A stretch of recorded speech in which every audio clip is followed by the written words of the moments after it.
أعوذ بالله من الشيطان الرجيم. بسم الله الرحمن الرحيم.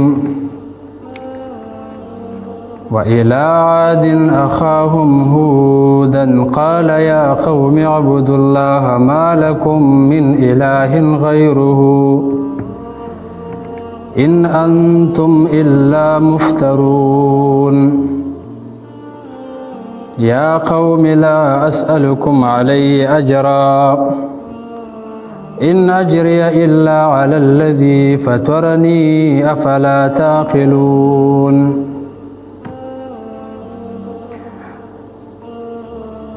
سورة هود 12 سپارہ او په سورة هود کی 50 نمبر آیات دی. بسم الله الرحمن الرحیم. وإلى عاد أخاهم لقلهم عاديان تأخاهم رور داغي هودا هود علیہ السلام. قال ویلدا یا قوم اعبدوا الله اے قوم زما بندگی وکړئ د الله. ما لكم نشتا من اله سوک حقدار د بندگی غیرو سوا دا غنام. ان انتم نیتاسو الا مفترون مگر دروغ جوړوي. مخکې د نوح علیه السلام واقعه ذکر شوه په تیر شو دو رکوګانو کې. د نوح علیه السلام د قوم سرکشي د هغوی عناد او زده چې د هغې په وجه الله سبحانه وتعالی هلاک کړه. نو اوس په دې ځای کې واقعه د هود علیه السلام راوړي او د هغه د قوم چې هغه هم زدیان او سرکشه خلک و.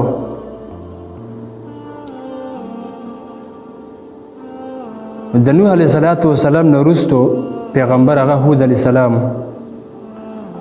د هود علیه السلام او د نوح علیه السلام ترمنځ 800 کاله فاصله وه. او د هود علیه السلام عمر چې په دنیا کې وخت تیر کړی 464 کال هغه په دنیا کې تیر کړی. که فتح البیان کې دا ذکر دی. دلته اوس دا دوی مواقع د هود علیه السلام او د هغه د قوم ده. الله رب العالمین هود علیه السلام د عادیانو د هدایت دپاره هود علیه السلام الله راولېږو. او هود علیه السلام دغه قوم نه و. دې قوم به د بتانو عبادت کولو. هود علیه السلام دا قوم منه کو چې دی خاص د رب العالمین بندگی شروع کړي، د شرک پرېږدي، د غیر الله بندگی پرېږدي، صرف د رب العالمین بندگی شروع کړي. نو هود علیه السلام خپل قوم ته ویل چې ای قومه د الله نه ما سوا بل څوک معبود نشته، د الله نه ما سوا بل څوک حقدار د بندګۍ نشته. د غیر الله بندګۍ پرېږدئ او راشئ د رب العالمین بندګۍ شروع کړئ.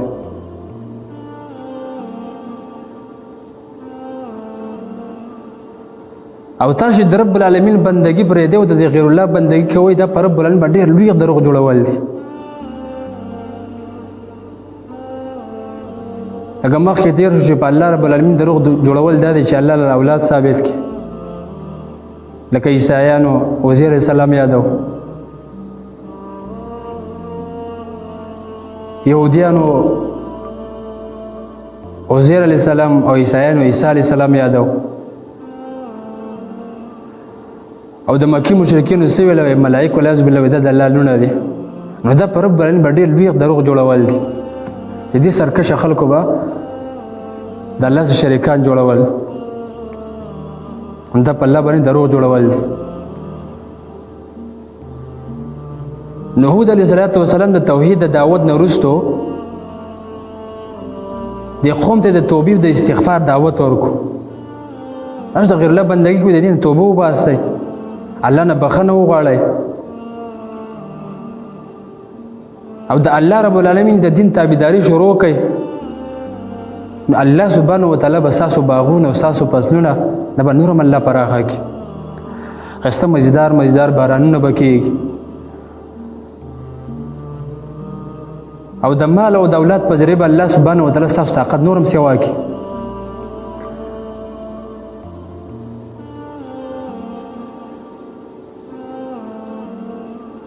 په دې معالم تنزیل کې ذکر دی چې 3 کال پورې باران نه و شوی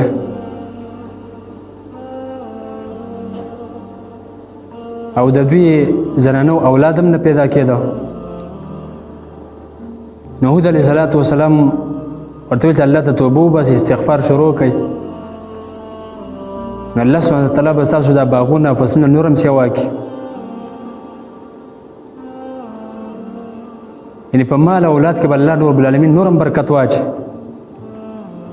بارانونه به راباندې رب العالمین په شیبو شیبو راوورئ.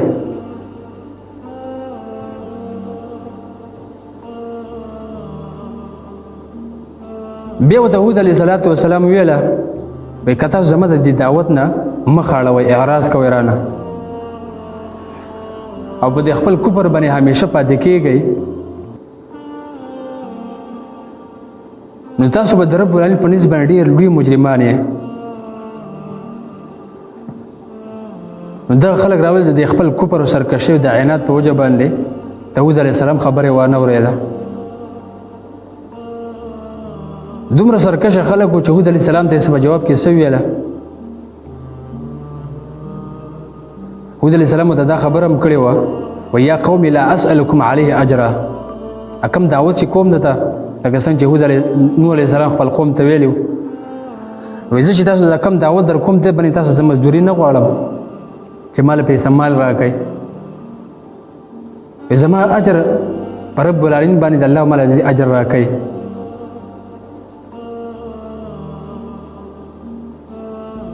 نو دغه سرکشه قوم راولګېد هود علیه السلام ته په جواب کې څه ویله.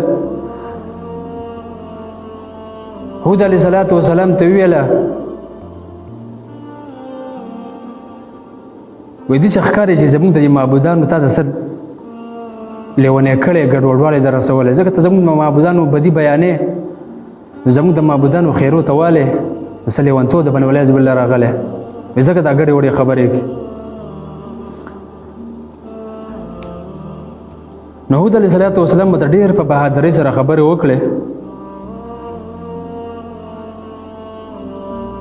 چې ای زما قومه زما اعتماد صرف په رب العالمین باندې دی، رب العالمین به زما حفاظت کوي. وایي که تاسو ټول راجمع شئ او ما ته چل جوړ کړئ، زما د ختمولو سازش جوړ کړئ، تاسو ما نشئ هلاکولی. زما یو ویښته تم تاسو ضرر نشئ ورکولی، پاتې خلا زما هلاکولی شو. بیا هود علیه السلام ورته ویل چې زه الله رب العالمین ګواهو کوم په تاسو باندې او تاسو هم ګواه شئ، زه ګوره زه ستاسو د شرک نه بېزاره یم او تاسو څومره طاقت لګوئ زما په خلاف چې کوم سازش کول غواړئ هغه وکئ او ما ته څه مهلت هم مه راکوئ. دغه سرکشو خلکو د هود علیه السلام دعوت نه اعراض وکړو، نو الله سبحانه وتعالی په دغه قوم باندې هوا راولېږله، ټول یې تباه کړل. قرآن کریم کې د هود علیه السلام واقعه ځای په ځای باندې ذکر ده، نو انشاءالله به په خپل وخت په خپل ځای کې به انشاءالله بیانو.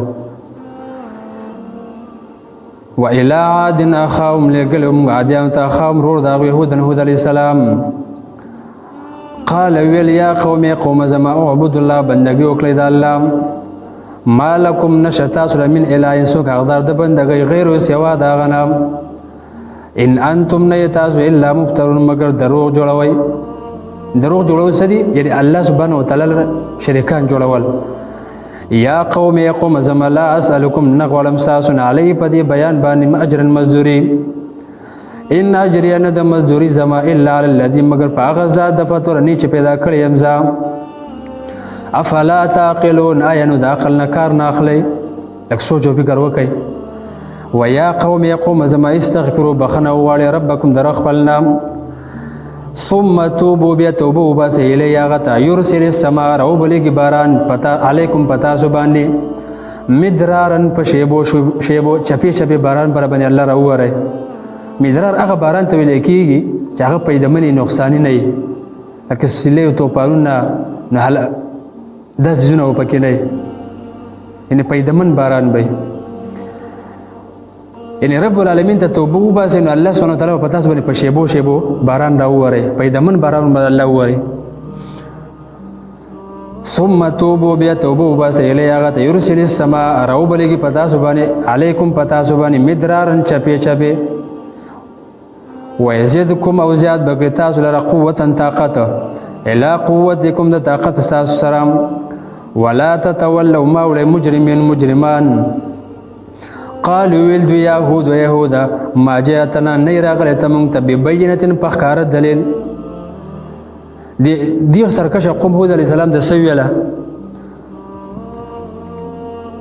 وایي تا خو په خپل رښتینولي باندې اوسه پورې موږ ته څه دلیل را پیش نه کړو چې ته د الله رښتونی پیغمبر یې